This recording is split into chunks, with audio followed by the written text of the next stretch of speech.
மதுக்கடைகளில் காலி மது பாட்டில்களை திரும்ப பெறும் திட்டத்தில் மாற்றம் செய்யப்பட்டிருப்பதாக அரசு தகவல் தெரிவித்திருக்கிறது. இந்த தகவலை சென்னை உயர்நீதிமன்றத்தில் தமிழ்நாடு அரசு தெரிவித்திருக்கிறது. அண்மை செய்தியாக பார்க்கிறோம். காலி மது பாட்டில்களை திரும்ப பெறும் திட்டத்தில் மாற்றம் செய்யப்பட்டிருப்பதாக உயர்நீதிமன்றத்தில் தமிழ்நாடு அரசு தரப்பில் தகவல் தெரிவிக்கப்பட்டிருக்கிறது. அண்மை தகவலாக பார்க்கிறோம்.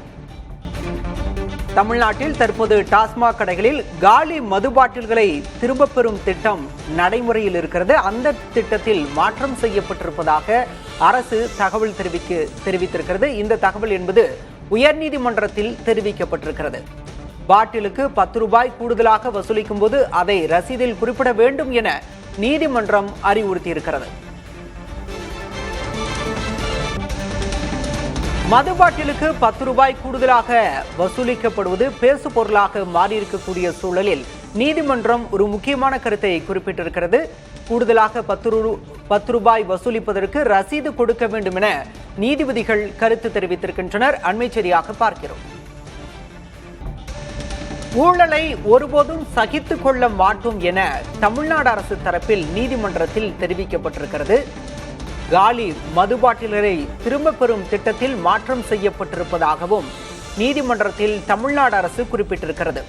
உயர்நீதிமன்ற உத்தரவு வாடிக்கையாளர்களிடம் அதிக தொகை வசூலிப்பதற்கான உரிமம் அல்ல என்று நீதிபதிகள் கருத்து தெரிவித்திருக்கின்றனர். 10 ரூபாய் கூடுதலாக வசூலிப்பதற்கான ரசீதை வழங்க வேண்டும் என நீதிபதிகள் கருத்து தெரிவித்தனர். அதனை மேற்கோள் காட்டி இந்த கருத்தை குறிப்பிட்டிருக்கின்றனர். காலி மது பாட்டில்களை திரும்ப பெறும் திட்டம் முழுமையாக மாற்றி அமைக்கப்படும் என உயர்நீதிமன்றத்தில் தமிழ்நாடு அரசு தெரிவித்திருக்கிறது. மது பாட்டில்களை திரும்ப பெறும் பணியில் டாஸ்மாக் ஊழியர்களை ஈடுபடுத்தாமல் இருப்பது குறித்து ஆய்வு செய்யப்படும் என்றும் அரசு தரப்பில் தெரிவிக்கப்பட்டிருக்கிறது. தமிழ்நாட்டில் டாஸ்மாக் கடைகளில் காலி மது பாட்டில்களை திரும்ப பெறும் திட்டம் என்பது அமலில் உள்ளது. இந்த திட்டத்தில் முழுமையான மாற்றம் கொண்டுவரப்படும் என உயர்நீதிமன்றத்தில் தமிழ்நாடு அரசு தரப்பில் தெரிவிக்கப்பட்டிருக்கிறது. திட்டத்தை மாற்றியமைப்பது தொடர்பாக 8 வாரங்களில் அறிக்கை தாக்கல் செய்ய வேண்டும் எனவும் நீதிபதிகள் உத்தரவு பிறப்பித்திருக்கின்றனர். விவரங்களோடு செய்தியாளர் சுப்பையா இணைந்திருக்கிறார். சுப்பையா, எது தொடர்பான வழக்குல இந்த கருத்தை அரசு தரப்புல தெரிவிக்கப்பட்டிருக்கிறது? எப்போதிருந்து இந்த திட்டத்தில் மாற்றம் கொண்டு வரப்பட உள்ளது?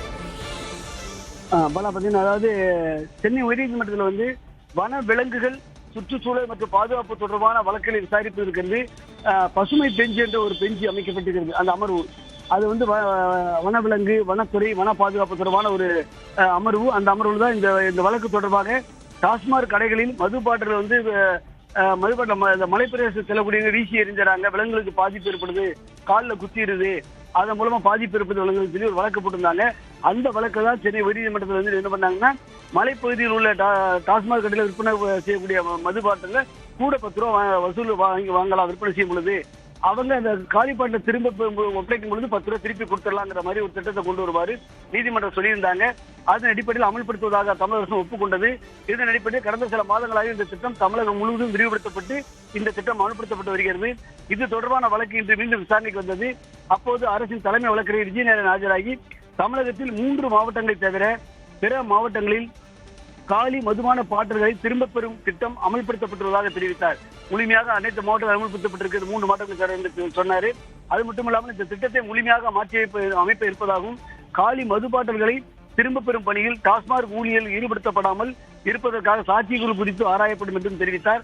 அப்போது நீதிபதிகள் காலி பாட்டில்களை திரும்ப பெறும் வகையில் பாட்டிலுக்கு 10 ரூபாய் கூடுதலாக வசூலிக்கும் பொழுது அதை ரசீதில் குறிப்பிட வேண்டும் என்றும், அந்த கூடுதலாக வழங்கப்படக்கூடிய 10 ரூபாய் வசூலிப்பது குறித்து வாடிக்கையாளரிடம் அதிக கட்டணத்தை வசூலிப்பதற்கு அது ஒரு உரிமமாக எடுத்துக்கொள்ளக் கூடாது என்றும் நீதிபதி தெரிவித்தார்கள். இதற்கு பதிலளித்த அரசின் தலைமை வழக்கறிஞர், அரசு ஊழலை ஒருபோதும் சகித்துக் கொள்ளாது என்றும் எந்த விதமான முறைகேட்டுக்கும் அரசு இடம் கொடுக்காது என்றும் அவர் தெளிவுபடுத்தினார். இதனையடுத்து காலி மது பாட்டில்களை திரும்ப பெறும் திட்டத்தை மாற்றியமைப்பு தொடர்பாக 8 வாரங்களில் அறிக்கை தாக்கல் செய்ய வேண்டும் எனவும், மாற்றியமைப்பதற்கு எடுக்கப்பட்ட நடவடிக்கைகள் முன்னேற்றம் குறித்து 4 வாரங்களில் ஒரு இடைக்காலமாக ஒரு அறிக்கையை தாக்கல் செய்யுமாறும் உத்தரவிட்ட நீதிபதிகள் இந்த வழக்கின் விசாரணையை ஜூலை 10ஆம் தேதிக்கு தள்ளி வைத்துள்ளனர். பாலா, தமிழ்நாடு டாஸ்மாக் மதுபான கடைகள்ல 10 ரூபாய் வசூல் என்பது மிகப்பெரிய பேசு பொருளா இருக்கக்கூடிய சூழல்ல தமிழ்நாடு அரசோட இந்த கருத்து கவனம் பெறக்கூடியதா இருக்கு. விவரங்களுக்கு நன்றி சுப்பையா.